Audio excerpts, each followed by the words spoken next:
भारत के chief justice of India justice B.R. Gavai के नेफ्यू या एक रिलेटिव को उनके द्वारा लीड किए गए कॉलेजियम सिस्टम द्वारा बॉम्बे हाई कोर्ट में जजशिप के लिए एक तरीके से नॉमिनेट किया गया है या फिर उनको रिकमेंड किया गया है।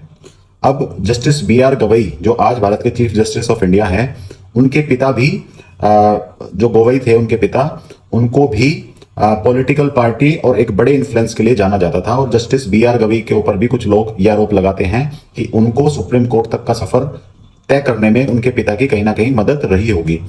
और इसके बाद अब उनके रिलेटिव, वो भतीजे हैं या रिलेटिव ये क्लियर नहीं है, लेकिन उनसे उनका संबंध तो है, ये क्लियर है।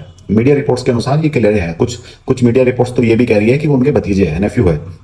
तो उनके भतीजे का बॉम्बे हाई कोर्ट में एक तरीके से जज के रूप में रिकमेंडेशन होना, जो जस्टिस B.R. गवई के द्वारा ही कॉलेजियम सिस्टम है उसको लीड किया जाता है। हालांकि बताया जा रहा है कि उसका हिस्सा नहीं थे, लेकिन वो लीड उन्हीं के द्वारा किया जाता है। तो ये अपने आप पर भारत की न्याय व्यवस्था, न्यायपालिका पर बड़े सवाल खड़े करता है। बहुत सारी रिपोर्ट्स पहले से ही हैं कि भारत की न्याय व्यवस्था और खासकर सुप्रीम कोर्ट और हाई कोर्ट में जो जजों की जो नियुक्ति है वो कॉलेजियम सिस्टम द्वारा भाई भतीजेवाद के आधार पर भी की जाती है।